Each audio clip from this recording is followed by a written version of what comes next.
સૂજી આલુ બર્ગરની recipe share કરવા માંગુ છું। અહીંયા પૌવા લઈ લીધા છે, તેને બરાબર ધોઈ નાખવાના છે। પેણીની અંદર તેલ એડ કરીને, જીરું એડ કરીને, ત્યાર પછી પાણી એડ કરી દેવાનું છે, મીઠું એડ કરી દેવાનું છે। બધું મિક્સ થઈ જાય એટલે તેની અંદર સૂજી એડ કરી દેવાની છે।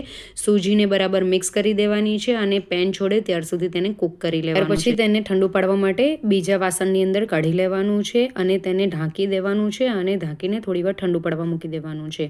ત્યાર પછી આપણે જે મસાલો કરવાનો છે બટાકાનો તે રેડી કરવાનો છે। તેના માટે તેલ એડ કરીને તેની અંદર કાંદા એડ કરી દેવાના છે। કાંદા સતરાય એટલે તેની અંદર ટામેટું એડ કરી દેવાનું છે, મીઠું એડ કરી દેવાનું છે। ત્યાર પછી ગ્રેટ કરેલું ગાજર અને શિમલું એડ કરી દેવાનું છે અને મિક્સ કરી દેવાનું છે। વધારે કૂક કરવાનું નથી। ત્યાર પછી હળદર, લાલ મરચું, ધાણા પાવડર, ત્યાર પછી બધું બરાબર મિક્સ કરી દેવાનું છે અને ત્યાર પછી તેને 1 મિનિટ માટે સાંતળી લેવાનું છે અને બાફેલા બટાકાને આ રીતે મેશ કરીને એડ કરી દેવાના છે અને બધું બરાબર મિક્સ કરી દેવાનું છે। ત્યાર પછી તેની ઉપર કોથમીરના પાન એડ કરીને પણ તેને બરાબર મિક્સ કરી દેવાનું છે અને અહીંયા આમચૂર પાવડર અને ગરમ મસાલો એડ કરવાનો છે અને બરાબર બધું મિક્સ કરી દેવાનું છે। ત્યાર પછી આ મસાલાને ઠંડો પાડવા માટે મૂકી દેવાનો છે। ત્યાર પછી અહીંયા આપણે જે સૂજીનો જે લોટ બાંધીને રેડી કર્યો હતો તે ઠંડો પડી ગયો છે। તો હવે આપણે જે બર્ગર બનાવવાના છે, બ્રેડ વગર બનાવવાના છે, તો ઉપરનું જે બ્રેડનું લેયર છે એ આપણે સૂજીના લોટથી બનાવવાનું છે। તો હવે આ રીતનો મોટો લુઓ આપણે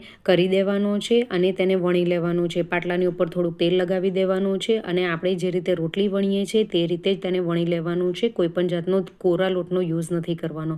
ત્યાર પછી વાટકીની મદદથી આ રીતે તેને રાઉન્ડ શેપ આપી દેવાનો છે।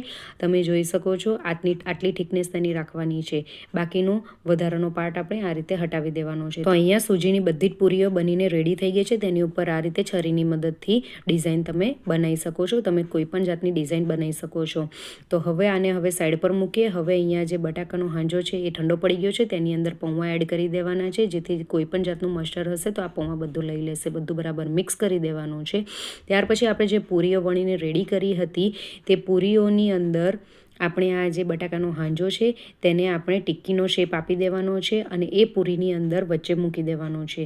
તો આ રીતે પૂરી મેં લઈ લીધી છે, વચ્ચે આ રીતે બટાકાનો હાંજો મૂકી દેવાનો છે। તો આ રીતનું આપણું બર્ગર હવે બનીને રેડી થઈ જાય છે। અહીંયા હવે પેનની અંદર તેલ એડ કરી દીધું છે અને તેની અંદર આ બધી જ બર્ગરને મૂકી દેવાનું છે।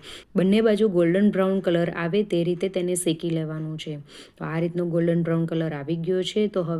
તો હું બધા જ બર્ગરને સર્વિંગ પ્લેટમાં લઈ લઉં છું। તો તમને મારી આજની રેસીપી ગમી હોય તો મારી રેસીપીને લાઇક, શેર અને કમેન્ટ કરજો અને ચેનલને જરૂરથી સબસ્ક્રાઈબ કરજો। Thank you for watching. Bye. Enjoy.